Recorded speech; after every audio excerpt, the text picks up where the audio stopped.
العالمين والصلاة والسلام على أشرف الأنبياء والمرسلين سيدنا محمد وعلى آله وصحبه أجمعين. Alhamdulillah, kita memanjatkan kesyukuran kepada Allah Subhanahu wa taala dapat kita berkumpul pada malam yang bahagia ini untuk meneruskan pengajian, dan kita berdoa mudah-mudahan Allah menjadikan pengajian ini sebab pengampunan bagi segala dosa, dan dengannya Allah mengabulkan segala hajat dan menyelamatkan kita daripada segala musibah, daripada segala kesusahan, daripada segala bencana, wabak dan bala, dan memberikan kepada kita husnul khatimah, dan mengumpulkan kita bersama Nabi kita sallallahu alaihi wasallam pada hari kiamat nanti. Amin ya rabbal alamin. Maka di dalam kitab Da'watul Tammah kita masih membicarakan fasal berkenaan dengan silaturahim. Dan Al-Imam Al-Haddad menukilkan hadis-hadis Nabi sallallahu alaihi wasallam berkenaan dengan kepentingan silaturahim. Jadi insya-Allah kita akan membaca hadis-hadis ini dengan kita memasangkan niat agar Allah Subhanahu wa taala memberikan kepada kita taufik dapat kita mengamalkannya. Jadi kalau kita lihat daripada hadis-hadis ini, kita akan lihat bagaimana Islam meletakkan kepentingan di dalam menyambung silaturahim.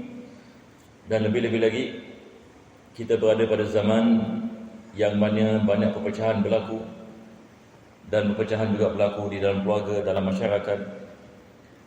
Jadi kita memikirkan bagaimana kita boleh terselamat daripada musibah ini.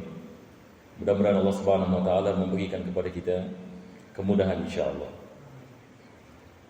Jadi insya-Allah kita baca daripada mana kita berhenti ya.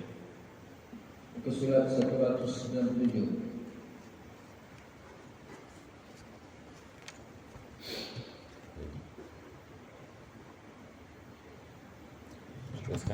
Bismillahirrahmanirrahim. Satunya lagi, silu arhamakum walau bisalam. Sambungkan tali kerabat kamu walaupun dengan memberi salam. Walaupun dengan memberi salam. Yani walaupun dengan mengatakan assalamualaikum. Maka Nabi sallallahu alaihi wasallam mengatakan walaupun dengan kita memberi salam. Dan memberi salam ini adalah perkara yang penting. Ada hadis Nabi sallallahu alaihi wasallam ini mengatakan afshus salam wa at'imut ta'am. Yang diberikanlah salam dan berikanlah makanan kepada mereka yang memerlukan. Dan Nabi sallallahu alaihi wasallam mengatakan wa qumul laila wan nasu niyam tadkhulul jannata bisalam, atau kama qala sallallahu alaihi wasallam. Dan bangun di malam apabila manusia sedang tidur. Pertama sekali adalah sebarkanlah salam. Yang kedua adalah memberikan makanan. Yang ketiga adalah bangun di malam apabila manusia tidur. Kamu akan masuk ke dalam syurga dengan salam. Dan para ulama kita apabila membicarakan tentang salam, ada sebahagian ulama menafsirkan dengan tafsiran yang lain. Sebab salam ini dalam bahasa Arab bukan maksudnya sahaja memberi salam, tetapi salam daripada perkataan silm. Perkataan salam ini daripada perkataan as-silmu. Kalau kita terjemahkan, kalau dalam bahasa English kita mengatakan peace. As-silm, kita ada perkataan salam, dan salam ini maksudnya sejahtera, keselamatan. As-silm maksudnya keamanan dan peace. Allah Subhanahu wa taala mengatakan dalam Al-Quran, ya ayyuhalladzina amanu udkhulu fis-silmi kafah. Wahai mereka-mereka yang beriman, masuklah ke dalam as-silm, keseluruhan. Ya ayyuhalladzina amanu udkhulu fis-silmi kaffatan wa la tattabi'u khutuwati syaitan innahu lakum aduwwun mubin. Yani wahai mereka-mereka yang beriman, hendaklah kamu masuk fis-silmi kaffah. Apa maksudnya? Kalau pada zahirnya maknanya begini ya. Zahir maknanya, ya, wahai mereka-mereka yang beriman, masukkanlah diri kamu ke dalam keamanan. Masuklah kamu ke dalam keamanan keseluruhannya. Ini adalah makna yang zahir. Tapi apa maksudnya? Maksud keamanan di sini adalah Islam. Maksud ini keamanan ini adalah Islam. Maksudnya Allah Subhanahu wa taala mengatakan, wahai mereka-mereka yang beriman, kalau sekiranya kamu mengamalkan Islam keseluruhannya, kamu akan mendapatkan keamanan dalam diri kamu dan dalam masyarakat kamu. Boleh faham insya-Allah? Ini tafsir yang sangat penting sekali. Allah Subhanahu wa taala mengatakan, bagaimana kita nak mendapatkan keamanan?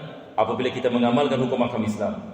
Apabila kita beriman kepada Allah dan kita mengamalkan hukum ahkam, kita akan mendapatkan asil keamanan.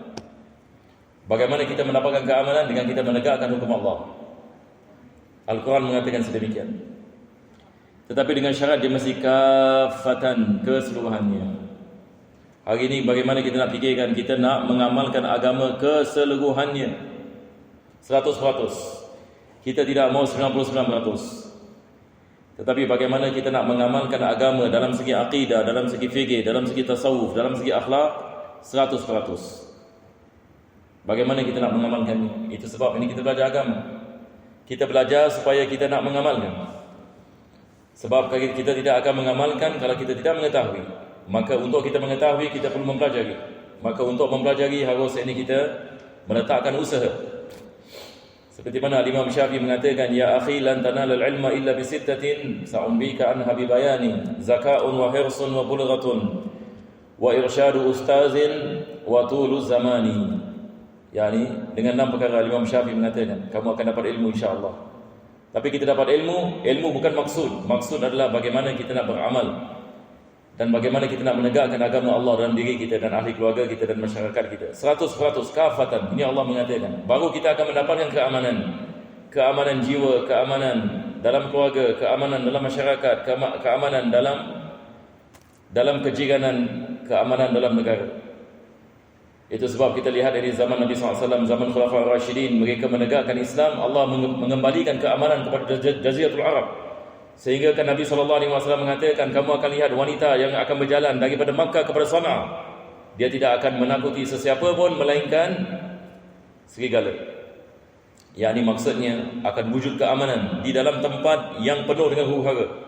Nabi mengatakan, kalau kamu mengamalkan agama ini, Allah akan kembalikan keamanan. Dan Allah mengembalikan keamanan pada zaman Umar Khattab radhiyallahu anhu. Seorang wanita boleh berjalan daripada Makkah ke Sana'a. Ini dulu kalau jalan ini jalan tempat jin bertendang. Yakni banyak perompak tempat ini. Tapi Nabi mengatakan, kalau kamu mengamalkan agama, Allah akan kembalikan keamanan di tempat ini. Dan ia berlaku.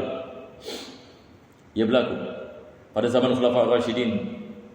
Allah Subhanahu wa taala kembalikan ini keamanan. Apa sebabnya? Sebab manusia takut kepada Allah. Apabila manusia takut kepada Allah, manusia tidak mencuri, tidak merompak, tidak merogol. Sebab dia mengetahui Allah sedang melihat saya. Dia tahu ini hukum ahkam. Kalau dia melakukan sedemikian, kena qisas, kena hudud. Orang pun takut dia nak mencuri, takut dia nak merompak, takut dia nak jadi highway robbers. Sebab apa? Hukum ahkam Islam keras. Kalau kita lihat dari kepada hukum ahkam ini tentang pencurian, perompakan, tak ada orang berani nak rompak. Lebih-lebih zaman sekarang ini, dia boleh rompak, ada CCTV ini semua. Satu dunia ini tahu. Orang ini melakukan rompakan, tapi orang tak takut. Dia mengatakan tak apalah, biar saya masuk penjara. Tapi kalau kita mengatakan ada hukum Islam, tidak ada orang zaman sekarang ini mungkin yang berani melakukan sedemikian. Sebab dia tahu ini kalau kena tangkap ini masalah besar. Tangan kena potong terus. Tangan yang kena potong ini masalah. Orang boleh sabar atas penjara, tapi tak boleh sabar kalau tangan yang kena yang dipotong. Tapi di sini Islam ini mengatakan, kalau kamu menegakkan agama, kamu akan mendapatkan keamanan. Hadis Nabi SAW mengatakan, sallu arhamakum walau bisalam. Ada yang ini tafsiran. Sama ada kita mengatakan assalamualaikum, ataupun maksudnya adalah kita menegakkan keamanan. Kita mendatangkan ini keamanan, yakni kita tidak menyakiti orang. Kita melaksanakan hukum ahkam Islam dan membawa akhlak Nabi SAW. Maka ini adalah daripada sebab berlakunya silaturahim. Mudah-mudahan Allah memberikan kepada kita taufik. Nah, teruskan. Sabdanya lagi, afdalus sadaqati ala dzil rahimil kashimi. Sedekah yang paling utama bila diberikan kepada kaum kerabat yang menyimpan dendam. Nah, kenapa ini paling afdal? Sebab ini dapat menghilangkan kemusuhan. Daripada sebab ini hilangnya kemusuhan, apabila kita memberi hadiah atau apabila kita menziarahi, apabila kita memberikan sedekah, maka ini dapat menghilangkan dendam yang wujud di dalam hati manusia. Itu sebab kita lihat dalam Islam, Nabi SAW menggalakkan kita menziarahi antara satu dengan yang lain. Ziarah ini adalah sunnah. Yang zaman sekarang ini mungkin hanya dilakukan pada hari raya. Tapi itu kita mengatakan alhamdulillah ada hari raya. Hari raya ni banyak kebaikan. Sebab kalau kita lihat adat orang Melayu ni, kalau hari raya wajib ziarah, wajib. Betul ke tidak? Ada kebaikan. Dan ulama kita menggalakkan. Tapi kita lihat mungkin di negara lain selain bangsa Melayu mungkin tak begitu. Mungkin yang ni bangsa yang lain mereka anggap hari raya biasa saja.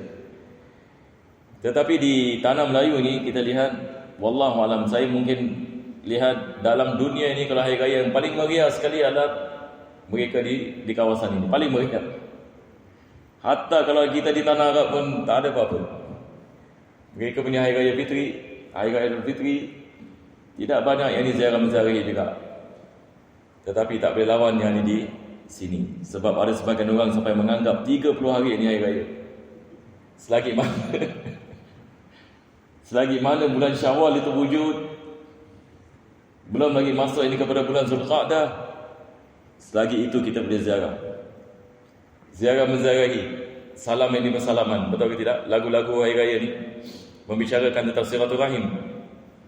Dan ini adalah perkara yang sangat baik. Dan kita bersyukur kepada Allah Subhanahu Wa Taala atas perkara ini, sebab mungkin di tempat lain tak ada begini.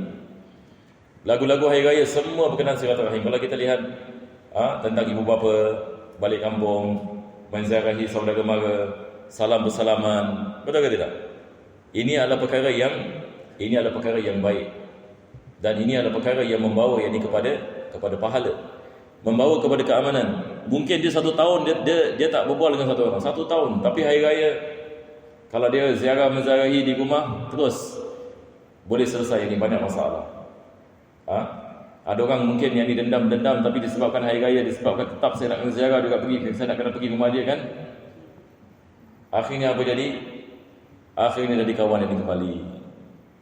Jadi ini adalah perkara yang digalakkan. Itu sebab guru-guru kita ini di Singapura, sampai hari ini kita lihat lebih-lebih lagi seperti Syekh Umar Khatib dan anak-anak muridnya, bila hari raya, saya masih ingat lagi mereka sangat menggalakkan keluar rumah, jangan duduk rumah, keluar ziarah. Sebab dulu saya tak faham perkara ini. Saya menyangkakan buat apalah nak buat ni semua. Ini semua adalah adat saja, ini bukan dalam agama. Dulu saya ada fikiran yang begitu.